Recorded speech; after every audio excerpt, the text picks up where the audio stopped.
The rain was so heavy that night it blurred the tears on Bella's face. One hand clutched the tiny fingers of her 6-year-old son. The other held her sleepy 4-year-old daughter. Behind her sat 2 suitcases, everything she owned after 11 years of marriage. The front door slammed shut, not because of the storm, but because her husband had just locked her out. And before the curtains closed, another woman stepped into the doorway, wearing Bella's robe, smiling inside Bella's home. "I guess this house finally feels peaceful," she laughed. Her husband wrapped an arm around the woman and looked directly at Bella. "You lost! Stop embarrassing yourself." Bella didn't scream. She didn't beg. She simply looked at the 2 children shivering beside her. Then she quietly said, "You didn't throw me away tonight. You threw away the only person who ever built your life." 5 years later, he didn't know that sentence would become the end of him. Before everything collapsed, Bella believed she had a happy marriage. She met Adam in college. He wasn't wealthy. He wasn't handsome enough to turn heads, but he was ambitious. They dreamed together.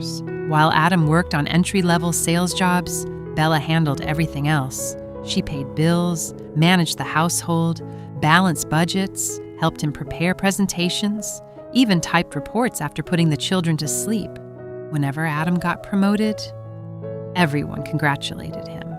No one knew Bella had been silently carrying half the weight. She never complained. She believed marriage meant building one future together. Years passed. Adam climbed the corporate ladder.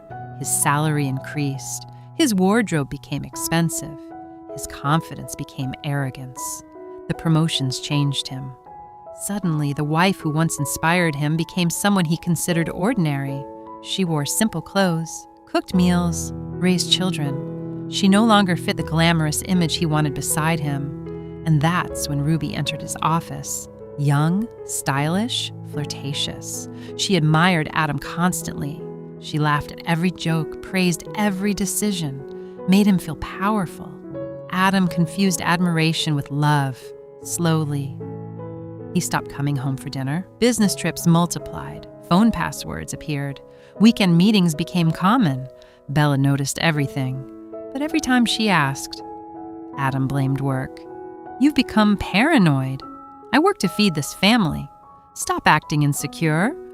Bella wanted to believe him. Until one afternoon, everything changed. Bella returned home early after picking up medicine for her daughter. She opened the front door.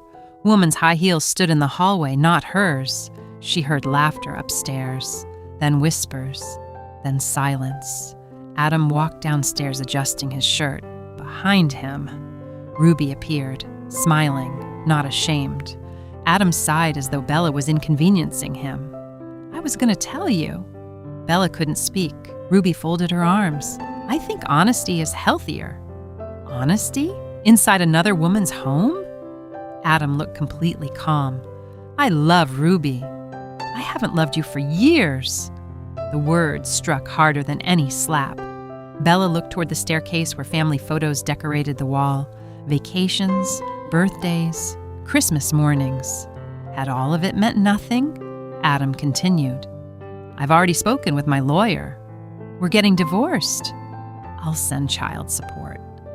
Then Ruby walked into the kitchen, opened Bella's refrigerator, and poured herself orange juice, as if she already owned everything. The divorce moved quickly. Adam had hidden assets months before filing. His lawyers overwhelmed Bella. She couldn't afford a proper attorney. The settlement was devastating. She received almost nothing. Then came the final humiliation. Adam wanted the house. Immediately. "You have until tonight." Bella stared at him in disbelief. "The kids live here.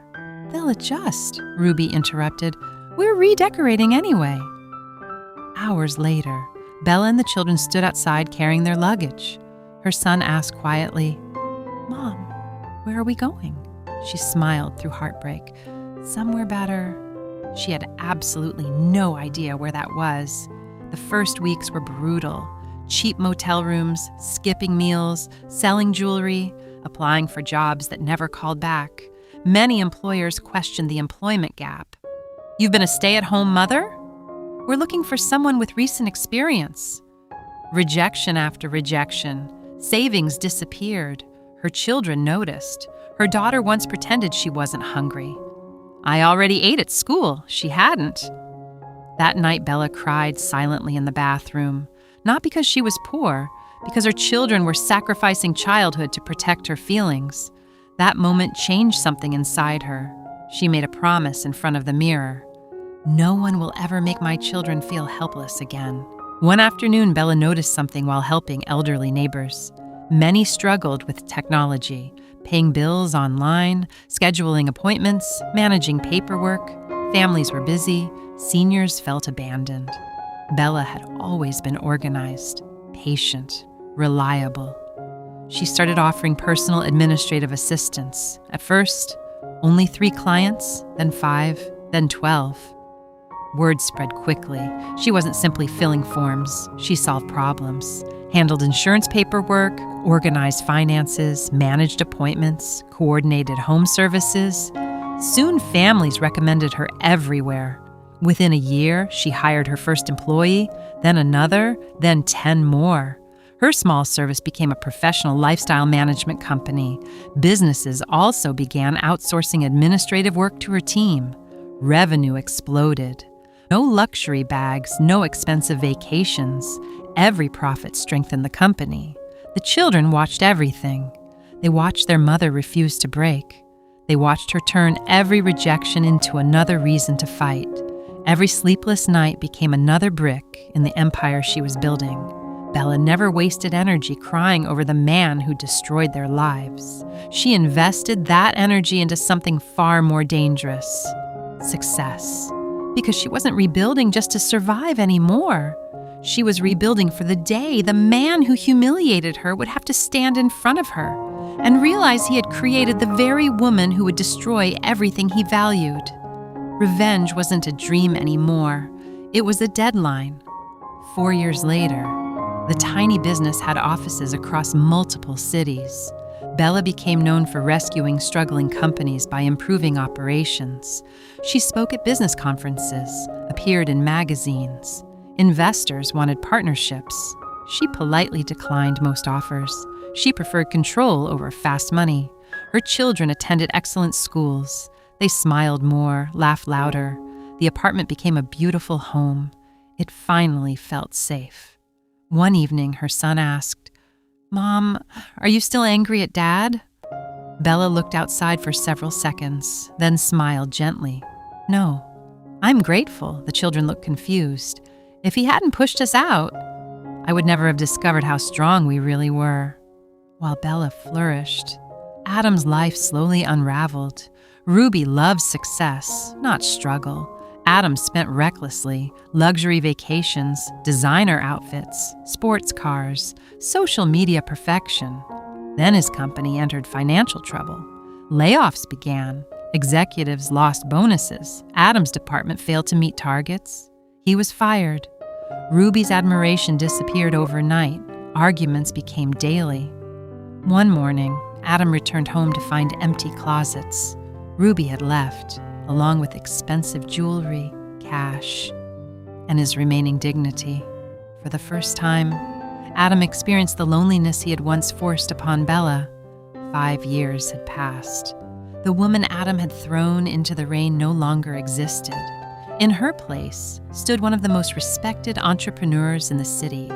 Bella's company had grown from a single rented office into a business empire that specialized in rescuing struggling companies, restructuring operations, and acquiring failing businesses. Ironically, one of those struggling businesses happened to be the company where Adam had built his career. After losing his executive position, Adam bounced from one interview to another. His savings were gone. The mansion had been mortgaged. Luxury cars had been repossessed. The friends who once filled his weekends had disappeared. Even Ruby had vanished the moment the money stopped flowing. Desperate to rebuild his life, Adam applied for a senior management position at one of the fastest-growing consulting firms in the country. He had no idea who owned it. The receptionist led him into an elegant conference room. His confidence slowly returned. With my experience, he thought, this job is mine. Then the conference room door opened. Adam stood automatically. His resume slipped from his trembling hands. Walking into the room, dressed in an immaculate navy suit, surrounded by senior executives, was Bella. Not as an employee, not as a consultant, but as the founder and chief executive officer. Every executive in the room stood when she entered. Adam couldn't believe what he was seeing. Bella? She didn't react. She simply took her seat at the head of the table. "Good morning, Mr. Collins." Her voice was calm, professional, emotionless. Adam looked around the room. This is your company?" "It is."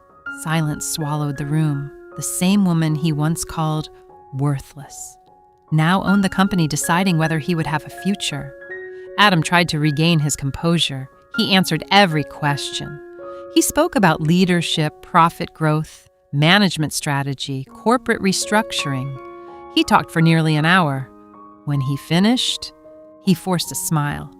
"I think my experience speaks for itself." Bella closed his file. "It certainly does." Adam relaxed. Then she continued. "It tells me you cannot be trusted." His smile vanished. "What?" "You manipulated financial records to inflate department performance." Adam's face turned pale.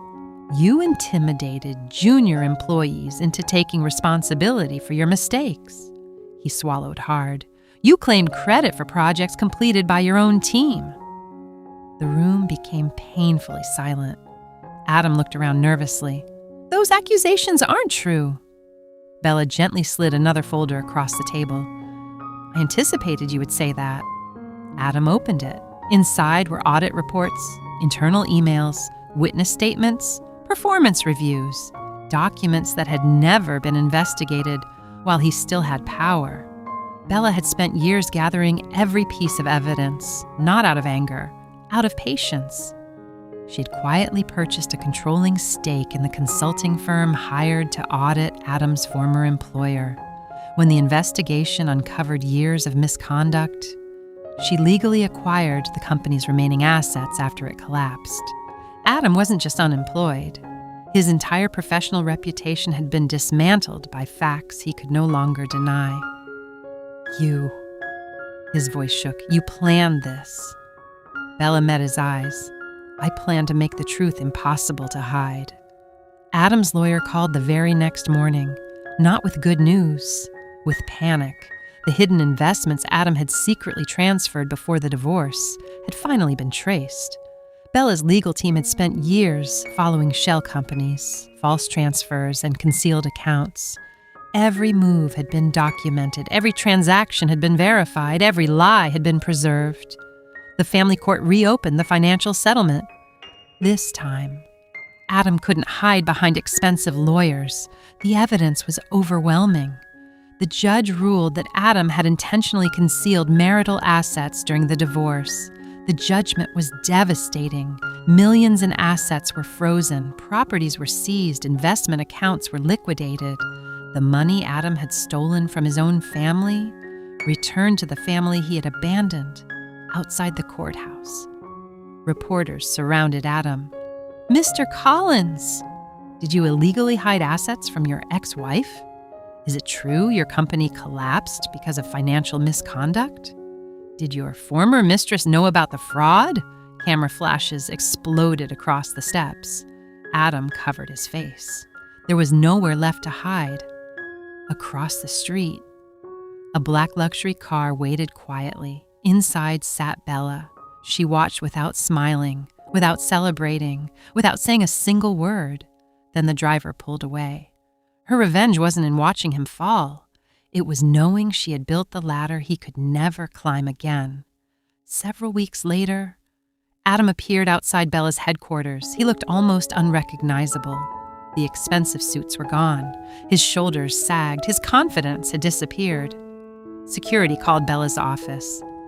"He says he'll leave if you speak with him for 5 minutes," she agreed. Adam entered slowly. For several moments, neither of them spoke. Finally, "I'm sorry." Maya remained silent. "I was arrogant. I betrayed you." Silence. I destroyed our family. Adam's voice cracked. I've lost everything. Bella finally looked up. No, you lost everything the day you chose another woman over your children. This? She gestured toward the city skyline. Is only the bill coming due? Adam lowered his head. I know I don't deserve forgiveness. You're right. He looked up hopefully anyway. Bella's expression never changed. I didn't spend 5 years rebuilding my life so I could hand you peace. I spent 5 years making sure justice finally caught up with you. Adam stared at her. You hate me that much? She slowly shook her head. No. Hate would have made me reckless. I became patient. And patience is far more dangerous. She stood and walked toward the floor-to-ceiling window. You remember the night you threw us into the rain? Adam closed his eyes. I remember. You told me to leave because I was nothing. She turned to face him. Today, you are the one with nothing. And unlike me, you earned it. She pressed a button on her desk. The office doors opened. Security stepped inside. Mr. Collins is leaving. Adam stood motionless. He wanted to say something, anything, but there were no words left. He walked toward the door. Just before leaving, he looked back one last time. Bella was already signing contracts worth more than everything he had lost. She didn't look at him, not once, because in her story, Adam was no longer the man who destroyed her life. He was merely the first obstacle she had already conquered. Adam thought throwing his wife and children into the streets would end their future. Instead, it destroyed his own. He lost his wealth, his career, his reputation, his friends, the woman he betrayed his family for, and finally, the respect of his own children. Bella lost a home, but she built an empire. She lost a husband, but she found her strength. She lost her comfort, but she gained power. And when the day finally came to settle the score, she didn't need to scream. She didn't need to forgive.